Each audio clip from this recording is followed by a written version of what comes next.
What would you do if a single act of kindness turned your entire life into a nightmare? Imagine this. Henry Sullivan, a 67-year-old school janitor, thought he was doing the right thing by helping a stranded soldier during a violent storm. But the next morning, his quiet world shattered as armed soldiers stormed Maplewood Elementary, handcuffing him in front of hundreds of horrified students. Who was that mysterious soldier? Had Henry made a catastrophic mistake by offering shelter? This gripping tale of compassion, betrayal, and hidden truths will pull you in and leave you questioning. When does kindness become a risk? Stay tuned as Daily Narrated Stories uncovers a story that's as heart-wrenching as it is inspiring, where one man's courage changes everything. Imagine yourself in Henry's place, faced with a moment of uncertainty that could change everything. 1. Step forward to help, risking it all to save a stranger. 2. Hold back, uncertain of the danger that may follow. Which path would you choose? Comment 1 or 2 below and let us know what you would have done in Henry's shoes. That fateful night, a ferocious storm ravaged the small town, its howling winds snapping tree branches like brittle bones and rain cascading down like a relentless flood from the heavens. Maplewood Elementary, usually filled with the joyful laughter of children, stood eerily empty, the grounds transformed into a desolate wasteland under nature's unrelenting assault. Henry Sullivan, a weathered man with 20 years of service at the school, tugged his tattered collar against the biting cold. His calloused hands trembled as he wrestled with the lock on the maintenance shed, muttering under his breath as the key jammed in the rusty mechanism.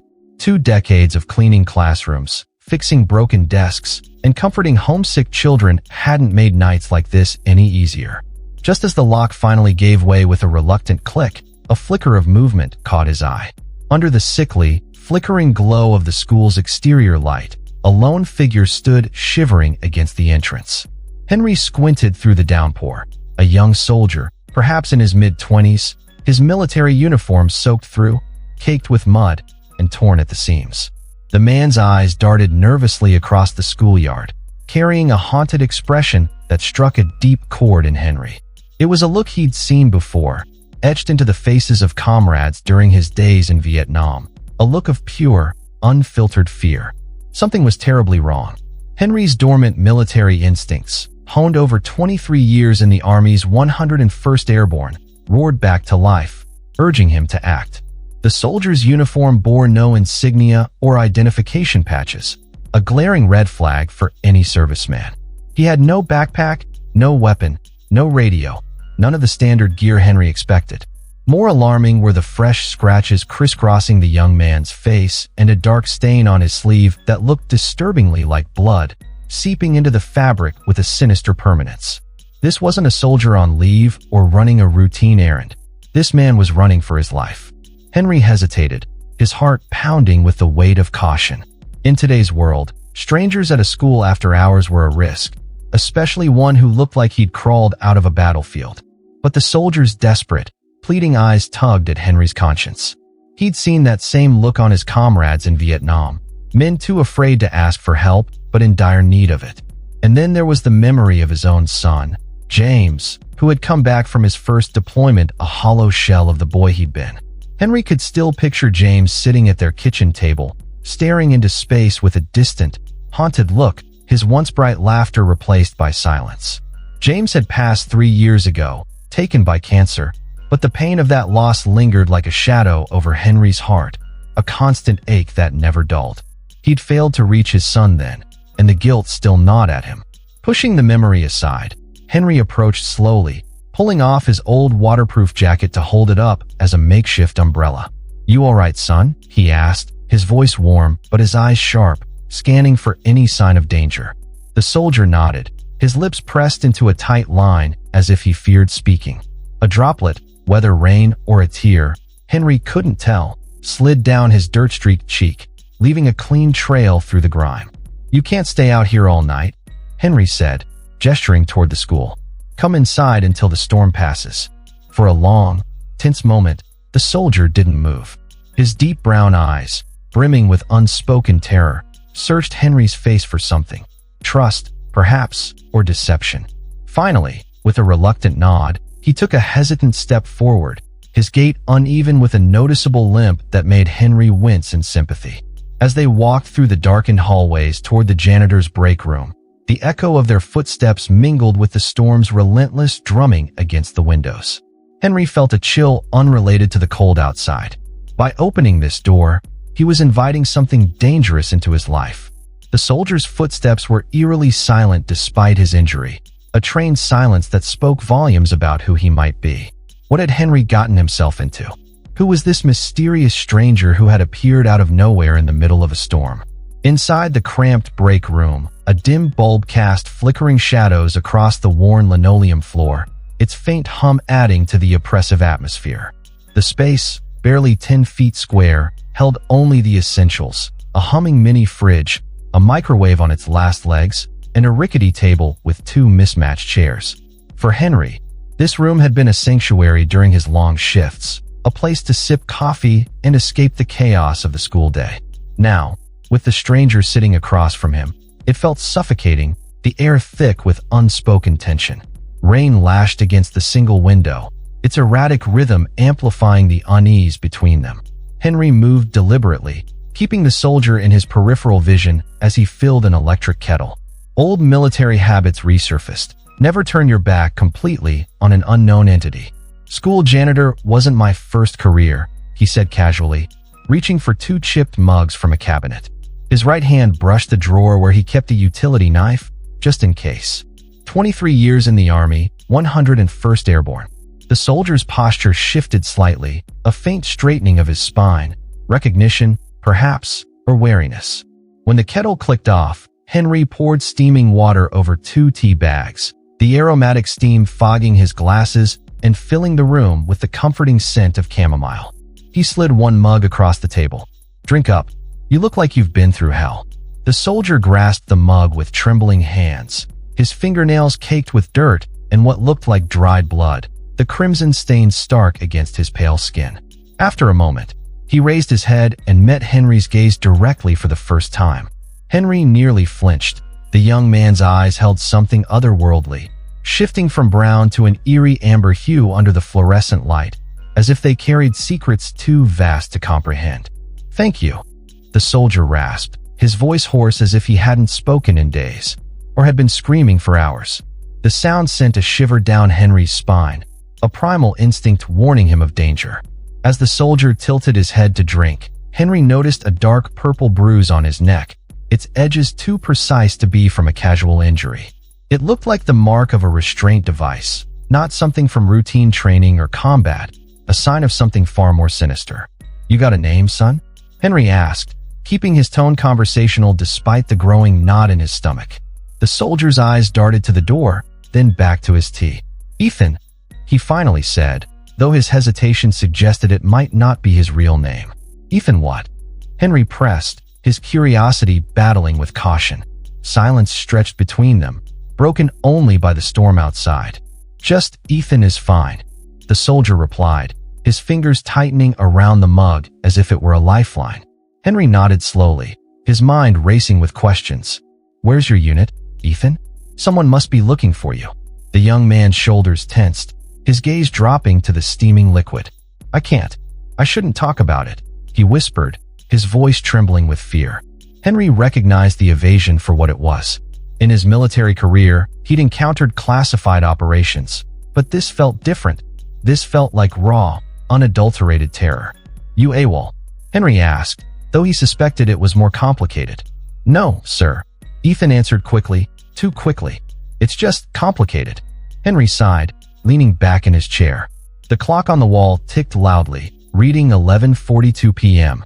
Outside, the storm showed no signs of letting up, its fury mirroring the storm brewing in Henry's mind.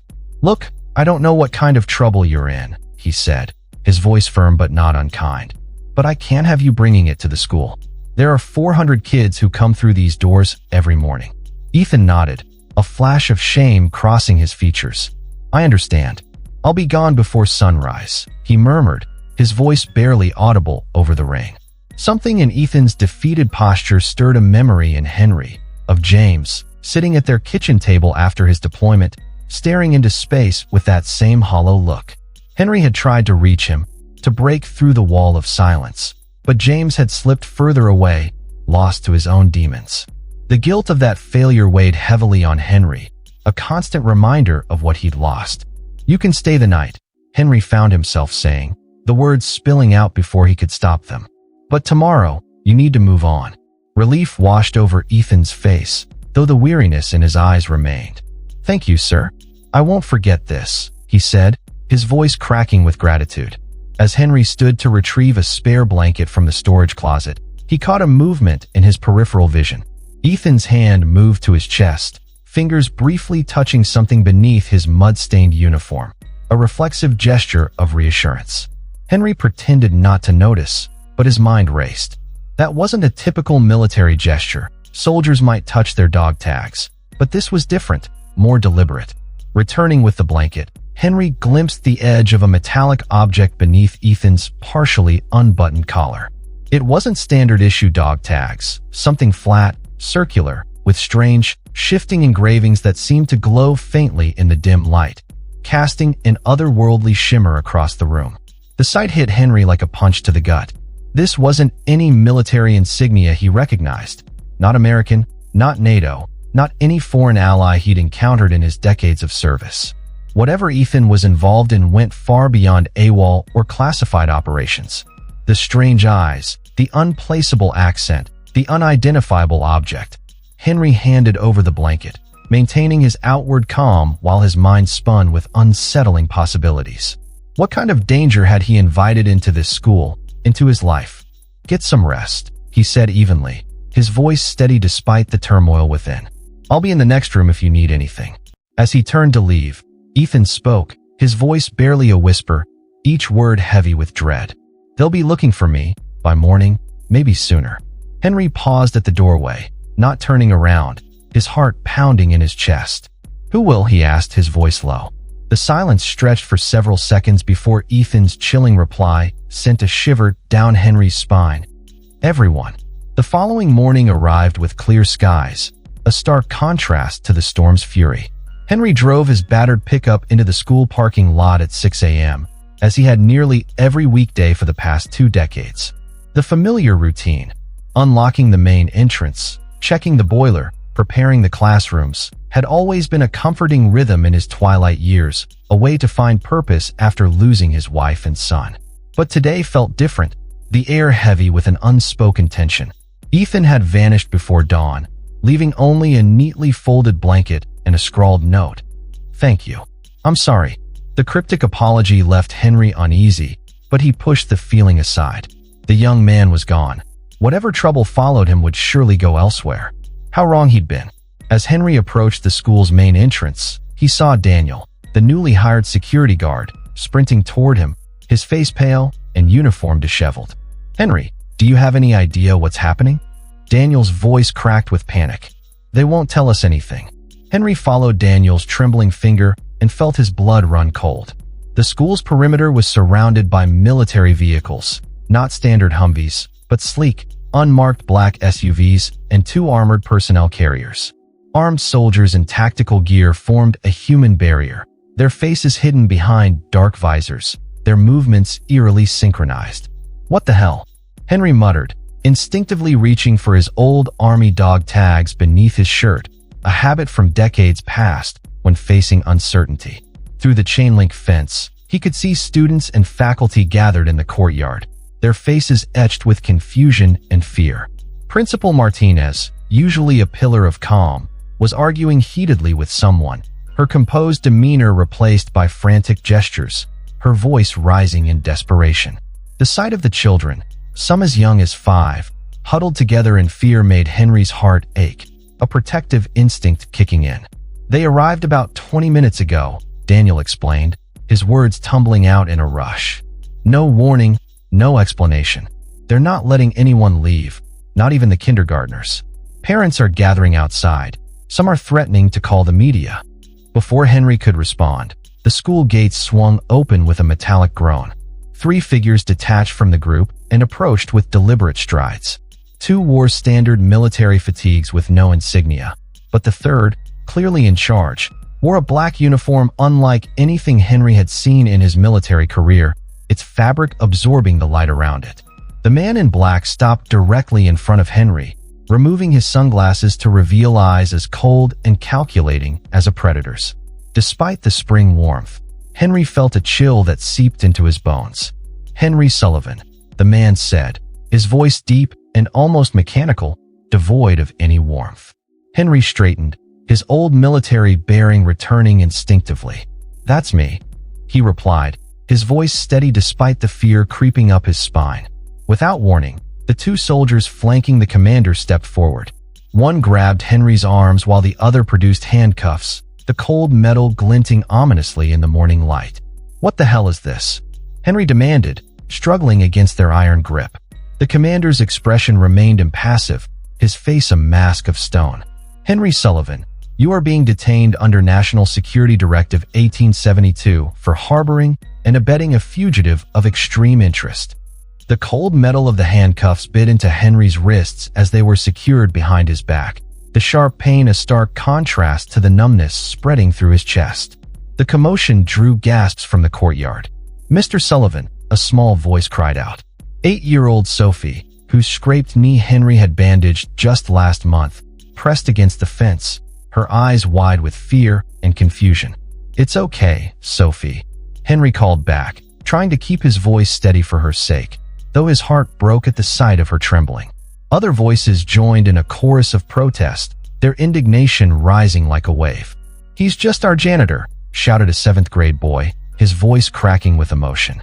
"This is ridiculous."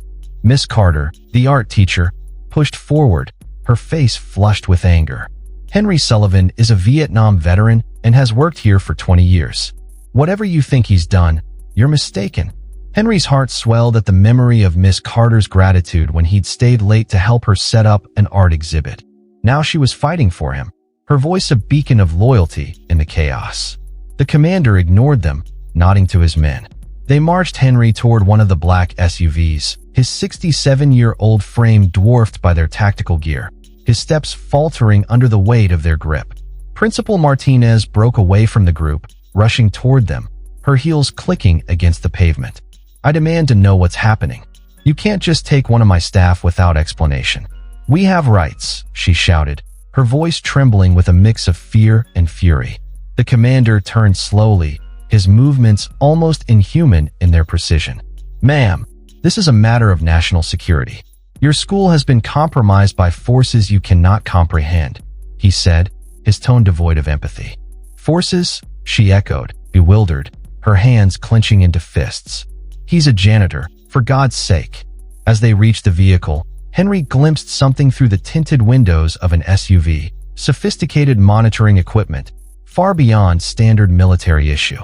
One screen displayed thermal imaging of the school's interior, zeroing in on the break room where Ethan had spent the night, the glowing outline of the room a haunting reminder of the previous night. They had been watching, perhaps even before Ethan arrived. The realization sent a jolt of fear through Henry, his mind racing with questions. As they shoved him into the back seat, the door slamming shut with a definitive thud, Henry's thoughts spiraled. What had he stumbled into? Who was Ethan, really? The strange insignia, the shifting eyes, the cryptic warning. "They'll be looking for me, everyone." Through the window, he saw the stunned faces of people who had known him for years, people who had trusted and respected him, now watching him being taken away like a criminal. A young teacher held up her phone, recording the scene, but a soldier confiscated it despite her protests, her cries of outrage swallowed by the chaos. The commander slid into the seat opposite Henry, his face unreadable, his posture rigid. "Where is he?" he asked, his voice devoid of emotion, cutting through the oppressive silence of the vehicle. "Who?" Henry replied, though he knew exactly who they meant, his voice steady despite the fear gnawing at him.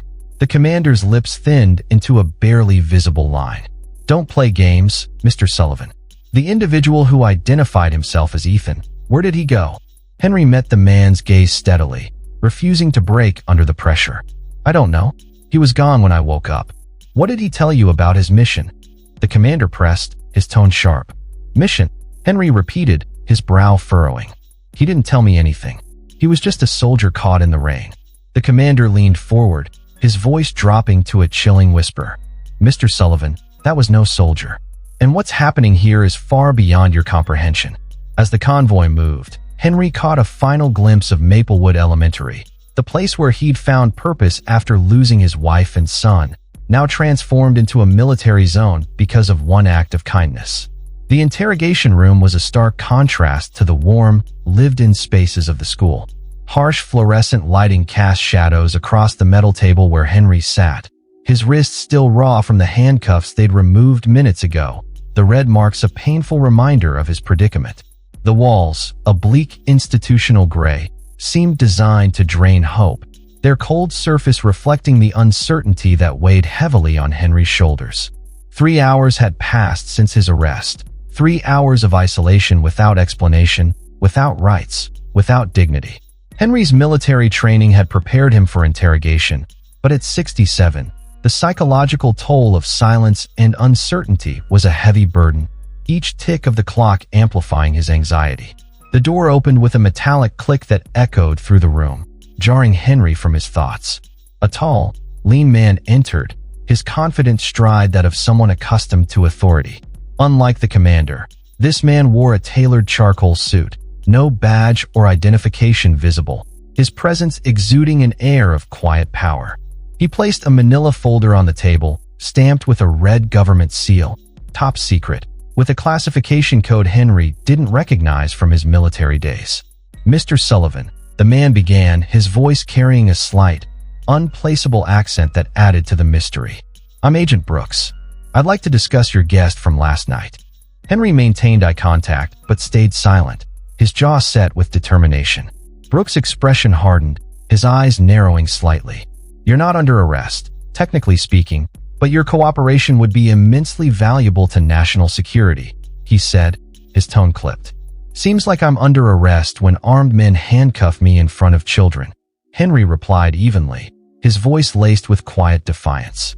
Brooks' lips twitched, annoyance, perhaps, or amusement. "A regrettable necessity. Time was of the essence," he said, his words offering little comfort.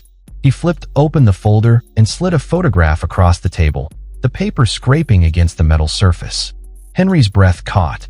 It was Ethan, but in a surveillance shot, running through what looked like a research facility, his face contorted with determination or fear. The image was time-stamped 2 days earlier, with bold red letters across the top. "Wanted. High-priority suspect.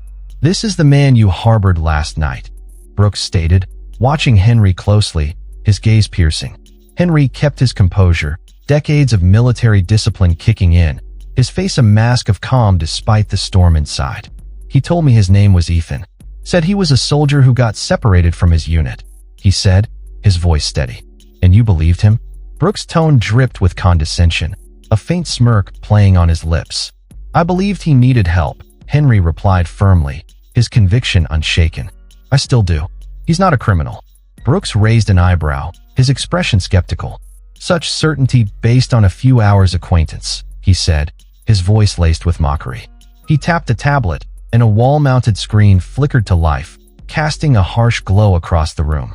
Security footage appeared, showing Ethan running through corridors, pursued by figures in black tactical gear with no insignia. Unlike standard military or law enforcement, these pursuers moved with an almost mechanical precision, their movements synchronized in a way that felt unnatural. Ethan ducked into a laboratory, emerging moments later clutching something to his chest, his movements frantic. The camera angle shifted, capturing a brief firefight, muzzle flashes illuminating the darkened hallway as Ethan fled, his figure a blur of desperation. "This man," Brooks said, pausing the video on a frame of Ethan's face, his amber eyes wide with fear, compromised a highly classified research facility 48 hours ago. He stole something of immeasurable importance to national security. Henry studied the footage, his instincts tingling, a sense of unease settling in his gut. Something wasn't right. The pursuers didn't move like any military unit he'd ever encountered, their tactics off in a way he couldn't quite place. "If he's such a dangerous criminal," Henry asked carefully, his voice measured, "why isn't he being pursued by regular military or federal agents? Who are those men in black?" Brooks' expression flickered, surprise, perhaps, that a janitor would notice such details. "The situation is complex," he replied after a pause, his tone guarded. "The facility operates under special jurisdiction." "Special jurisdiction," Henry repeated flatly, his voice heavy with skepticism. "Like the kind that allows you to detain American citizens without charges?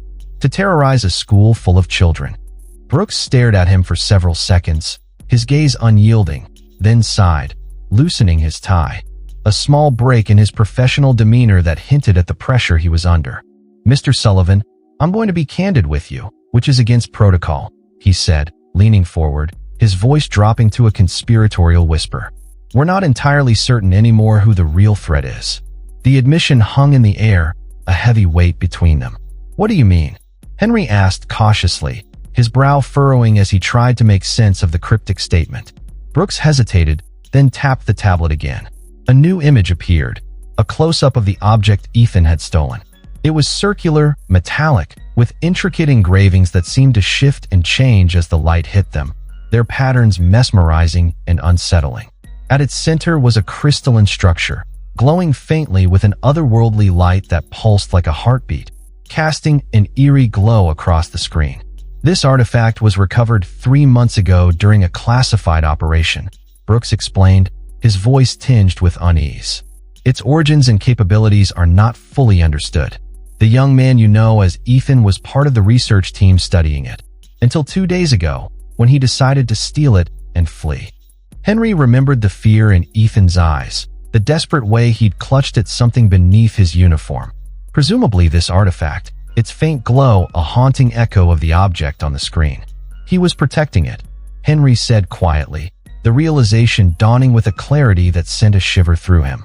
Not stealing it. Brooks' eyes sharpened with interest, his gaze locking onto Henry's. "What makes you say that?" he asked, his voice tinged with curiosity. "Military instinct. 23 years of it," Henry replied, leaning forward, his voice steady with conviction. He wasn't running like a thief.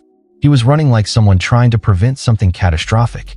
Brooks studied Henry intently, his expression unreadable, as if weighing whether to trust the janitor's instincts. "Perhaps," he said finally, his voice measured.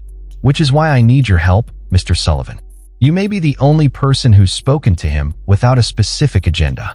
What exactly do you want from me?" Henry asked, his tone wary. "Help us find him," Brooks replied simply, his voice firm. "Before those other men do." Henry felt a chill run down his spine, the weight of the request settling heavily on his shoulders. "And who exactly are those other men?" he asked, his voice low. Brooks' gaze didn't waver, but there was a flicker of uncertainty in his eyes. "That's what we're trying to determine," he admitted. "They infiltrated our operations 6 weeks ago, gradually replacing key personnel. By the time we realized something was wrong, they had control over the artifact research. The implications were staggering. A covert takeover within a classified operation, a shadow within a shadow. So you don't know if Ethan is the hero or the villain in this story," Henry stated, his voice steady despite the turmoil within. "Correct," Brooks said, closing the folder with a definitive snap. "And neither do you. But you might be our best chance at finding out the truth." Henry weighed his options, decades of patriotic service clashing with the unsettling reality before him, his mind a battlefield of duty and doubt. "What happens if I refuse to help?" he asked, his voice low. Brooks' expression darkened, his eyes narrowing. "Then we may never find him. And whatever truth he's protecting, or whatever danger he represents, remains unknown," he said, his words heavy with implication. The weight of the decision pressed down on Henry's shoulders, a janitor thrust into a world of covert operations and mysterious artifacts, a world he'd never imagined he'd be part of. Yet something about Ethan had resonated with him, a genuine fear, a desperate need to protect something important, a need that echoed Henry's own longing to protect the children of Maplewood Elementary. Henry stood before the school gates days later, dozens of curious eyes boring into him, their whispers a constant hum in the background. The military had withdrawn after their investigation, but his reputation lay in tatters. Students and colleagues whispered among themselves, did he really harbor a criminal? The words stung, each one a dagger to the heart of a man who had given 20 years of his life to this school. Henry kept his head high despite the scrutiny, his jaw set with determination. Principal Martinez had reluctantly welcomed him back, but the damage was done. Parents pulled their children closer when he passed, their wary glances a painful reminder of the trust he'd lost. Teachers averted their gaze in the hallway, their silence louder than any words. 20 years of dedicated service, erased overnight, replaced by suspicion and fear. The morning bell was about to ring when the distant roar of engines shattered the quiet, a sound that sent a jolt of dread through Henry's heart. 3 black SUVs raced toward the school at alarming speed, tires screeching as they skidded to a halt at the curb. The crowd froze, parents instinctively shielding their children, their faces pale with fear. Was this another raid? The doors of the lead vehicle swung open, and out stepped Ethan Carter, utterly transformed. Gone was the rain-soaked, desperate man Henry had sheltered, his eyes hollow with fear. In his place stood a commanding figure in a specialized black tactical uniform, his posture radiating authority and purpose, his amber eyes now filled with a quiet strength. More shocking was the distinguished military officer beside him, adorned with the insignia of the highest ranks, his presence a testament to the gravity of the moment. Students, teachers, and parents stood transfixed, their breath held in collective anticipation as the two strode directly toward Henry, their steps purposeful and resolute. Ethan stopped 3 feet away and snapped into a perfect military salute, the gesture crisp and formal. "Sir, I owe you my life," he declared, his voice carrying across the now silent schoolyard, each word infused with gratitude and respect. Turning to the stunned onlookers, he continued with unwavering conviction, "This man is not a criminal. He is a hero." The crowd fell silent, the weight of their misjudgment hanging heavy in the air, a palpable tension that seemed to ripple through the gathered community. The high-ranking officer approached next, extending his hand to Henry, his grip firm and sincere. "Mr. Sullivan, we owe you an apology," he said, his voice steady. He turned to the gathering, his tone commanding attention. Because of this man's kindness, a dangerous mission was completed and lives were saved. A murmur rippled through the crowd, growing into a wave of realization, a collective gasp of understanding. Parents who had clutched their children protectively now looked ashamed, their heads bowed in regret. Teachers who had avoided Henry's gaze now sought it out, apology written across their faces, their eyes brimming with tears of remorse. Slowly, a young student began to clap, her small hands trembling with emotion. Others joined, the applause building until it echoed across the schoolyard, a thunderous wave of sound that seemed to shake the very ground. Henry Sullivan, no longer just the janitor but a man of unexpected courage, stood speechless, his heart swelling with a mix of relief and gratitude as the community that had shunned him now celebrated him, their cheers a balm to his wounded spirit. Through it all, Ethan watched with an inscrutable expression, his amber eyes reflecting a depth of emotion that Henry couldn't fully decipher. As the commotion continued, Ethan approached Henry one last time, leaning close to speak words meant only for him, his voice a soft whisper against the backdrop of applause. "What you protected was more important than you know. Some truths remain hidden, even now," he said, his words heavy with meaning. With a final, meaningful nod, Ethan retreated to the waiting SUV, his figure a silhouette against the rising sun. The door closed with a definitive thud, and the convoy departed as suddenly as it had arrived, disappearing into a cloud of dust on the horizon, leaving behind a legacy of mystery.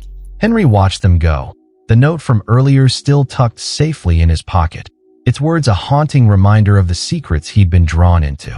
Despite the public vindication, he knew the full truth remained concealed, a secret shared between himself and a soldier who might never have been what he seemed, a truth that lingered like a shadow in the corners of his mind. Behind him, the school bell rang, its familiar chime calling everyone back to ordinary life, the sound a stark contrast to the extraordinary events that had unfolded. But for Henry Sullivan, nothing would ever be quite ordinary again. His life forever changed by a single act of kindness that had rippled far beyond the walls of Maplewood Elementary. This story is a powerful reminder that courage often comes in the quietest acts of compassion, that trust, even in the face of uncertainty, can change lives in ways we can't imagine. Henry's journey teaches us that true heroism isn't always loud or flashy. Sometimes, It's the simple choice to help a stranger, to offer a moment of kindness in a world that can be so cold. What would you have done in Henry's place? Helped a stranger in need, risking everything, or walked away to protect yourself? Share your thoughts in the comments below, and let us know how this story inspired you to reflect on the power of compassion in your own life.